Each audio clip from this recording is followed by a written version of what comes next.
ito yung malinis na pag-i-install ng aircon. Kailangan walang nakikitang tubo.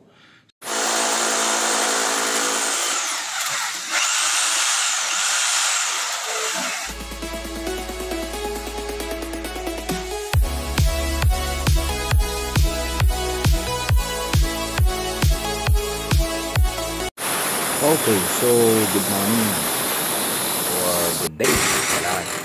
So ito'y installation ng 9 aircon sa parking Tagaytay, mga kamaster, mga kalawdi. So basically ang ating ginagawa, chipping works. Ito yung mga unang ginagawa natin kapag tayo'y nag-i-install. Well, syempre ito'y na sukatan na natin kung ano yung required na aircon para sa isang kwarto. So kinukuha natin yung length times width. So kunwari sa isang kwarto ang sukat niya is 4 meters yung kanyang length, at width ay 5 meters ang kanyang ita-times natin yan. So 4 times 5 is 20 square meter. So sa 20 square meter i-divide natin yan sa 14. So makikita natin kung ilang horsepower ang ating kailangan sa isang kwarto. Then sinusukatan din natin kung gaano kahaba ang piping ng ating mga i-installan. Then after that, saka tayo nag-chipping works. And then kinakabit natin ang ating mga brackets for preparation yan para sa ating mga pag-i-install. So itong ginagawa natin na yan, chini-chipping natin yung ating wall para mai-embedded natin ang ating mga piping. So itong nakikita nyo ay indoor yan. So tinichipping yan, then yung piping nyo yung ibabaon, then aakyat sa may kisame. So ganyan. At yung nasa side na yan, yan naman yung kanyang drain. After that, pagka nakapag-chipping na, ang next na gagawin ay mag-piping na tayo. Ayan, yung nakikita nyo ay naglalatag sila ng piping. So sinusukat nila kasi ang required na piping, na sinusukat muna yan kung gaano kahaba mula indoor hanggang outdoor. Ayan, so kung makikita nyo hanggang dyan yung nasukatan, at dyan na rin ang ating magiging condenser. Ayan, nakita nyo yun, yung position na yun. Then after natin itong ma-chipping, ilalatag na natin ang ating mga piping. Ayan, then sisimentohan din natin. Alright, so eto yung mga finished products natin dito sa site na to, mga kamaster. So shortcut na tayo kasi may mga nawala na tayong mga videos, pero ito na sila. Ito na yung ating mga na-install na mga piping, then at saka yung mga indoor outdoor. At ito rin yung ating mga floor stand. Ito pa lang itong mga kamaster, kung makikita nyo, bago ito yung malinis na pag-i-install ng aircon. Kailangan walang nakikitang tubo. So ang ginawa namin yan, mga kamaster, nilagyan namin ng, o kaya chiniping namin pataas para hindi kita yung ating tubo. Then dumaan siya sa kisame. Ayan. Tapos bumaba dito. Tapos yung condenser niya nandyan sa likod. So ayun siya, mga kamaster. Yan yung ating condenser. Okay, so ang gagawin natin ngayon, mga kamaster, magti-testing tayo. Titestingin natin ng mga aircon, pero isa lang ang ipapakita natin dito. So temporarily, naglagay lang muna tayo. Gagamit lang muna tayo ng extension para matesting ang ating aircon. Ayan, so supply yan papunta sa labas. So kung makikita nyo, yung supply natin is 3.5 at kayang-kaya na yan ng ating mga aircon. So ayan na siya, mga kamaster, ang ating pagtitesting. So power on, then antayin lang natin itong lumamig. Okay, so eto na siya, mga kamaster. So sa pagtitesting, mga kamaster, pagka okay na yung free unit nyo, kailangan mag-match din yung kanyang amperahe. So dito sa aircon na to, 2.5 HP, ang nakalagay na amperahe niya is, hindi ko makita, 9.5. Input niya yun, ha, input 9.5 amperes rated current from 4.5 amperes. Yun yung kanyang tumatakbo. Okay, yun siya. So maximum yung 9.5 amperes, tapos ang kanyang is 6.45, yan yung kanyang cooling capacity. Alright, so ngayon tingnan natin sa clamp. At ito yung ating clamp mga kamaster. Dito kasi natin kinunik yung ating aircon. Alright, so 5.3 sa minimum sa starting niya. So okay na tayo dyan mga kamaster. Patay mo na. Alright, so okay na tayo. Testing lang muna tayo mga kamaster. Gawa nga ng ang ating area ay bukas pa.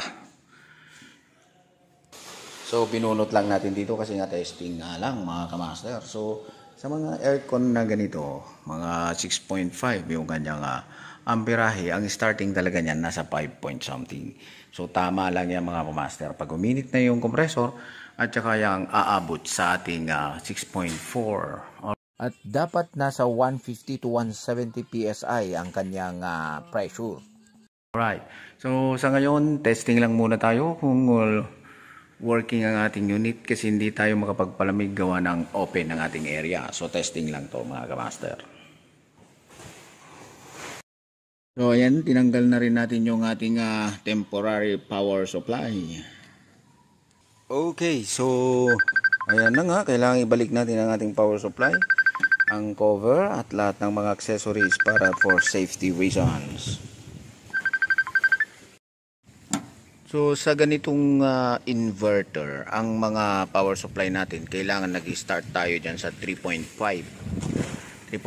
mm na mga wire para safe. So sa kanyang amperahe na 6.45, so ang kanyang breaker ay 20 amperes. Pero may mga surge kasi ang mga aircon, kaya ang ginagamit natin pag ganito kalaki 30 amperes na. Meron kasi yung turbo o yung surge, yung parang kick ng pag-start niya, umaabot yan ng mga 15 amps. Pero saglit lang naman yun. Pero yun ay protection naman kapag may breaker tayo na 30 na hindi basta-basta bibigay. Alright, so nandito naman tayo ngayon sa ating pangalawang unit. Ito ay 2 horsepower pero parehas lang to ng modelo or mga unit master. Parehas lang na mga Colin ang ating in-install dito. So ito siya, 2 horsepower yan master. So ito na nga mga kamaster, ito na naman tayo sa isa. I-testing natin ulit ito. Nakapag-testing na tayo dito noon pero kailangan lang makita ng ating owner, ng architect. Kaya i-test natin ulit ngayon. So, pag nagtitesting, kailangan tanggalin muna yung cover. Gawa nga na yung ito ay testing. Okay, so ito na mga kamaster, yung ating aircon. I-test na natin.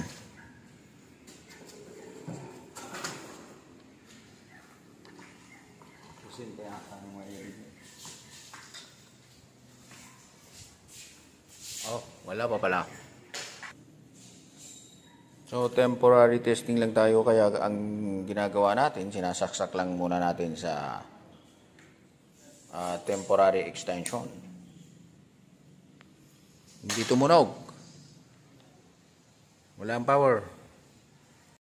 Okay, so pag nagte-testing, importante din na may mga tester kayo para alam nyo kung may voltahe ba yung ginagamit nyo na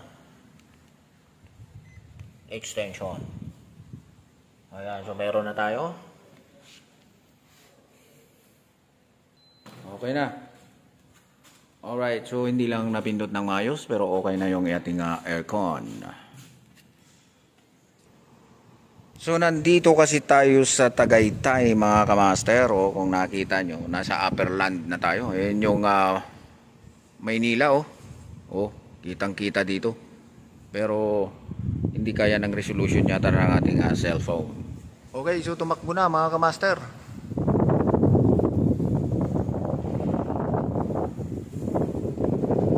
Ayan, so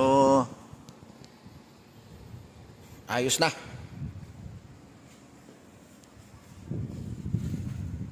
Okay, so okay na tayo dito mga kamaster. Kung makikita nyo. Okay, so parehas pala na 2.5 itong dalawa na to.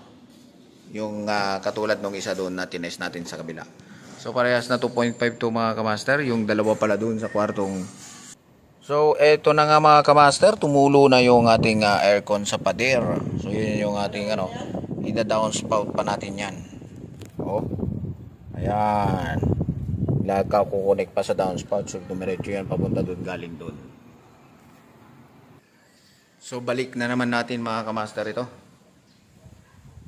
Okay. So tapos na tayo dito.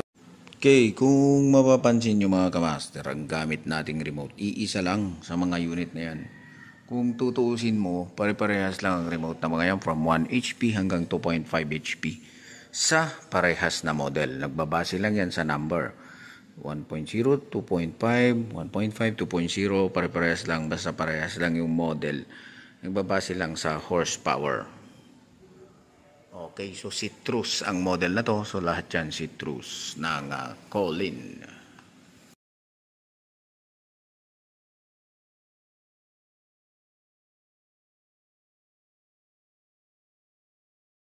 So hindi na natin naipakita kung paano testing tong mga to kasi nga wala pang power. Baga nag-ano lang muna tayo, testing sa mga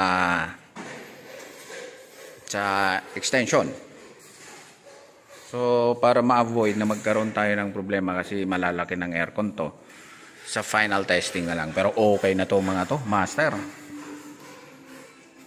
So, ito yung ating guest room. Ayan siya. Alright. Then, yung condenser niya, nandito lang naman yan. So, gaya ng sinabi ko, okay na tayo. Kailangan nga lang itong malagyan ng power. Alright, so binalikan ko lang. Ito yung ating window type, 1 HP. Tapos punta tayo dito. Ito naman yung ating isa. Yan, 1 HP din. Para sa kwarto na to. Then, ito yung isa natin. Okay, so okay na sila mga kamaster. Oops, may bubong na rin ito dito. And yun ang ating condenser.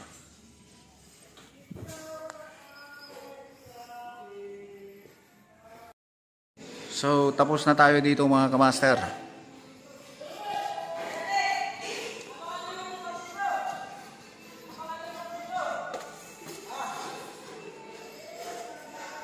Alright, so bababa na tayo.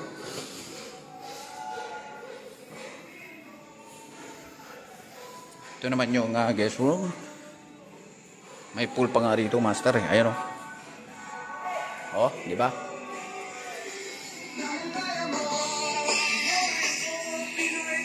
Tapos ito yung dalawang condenser natin. Okay, so ito yung bahay master na ininstallan natin.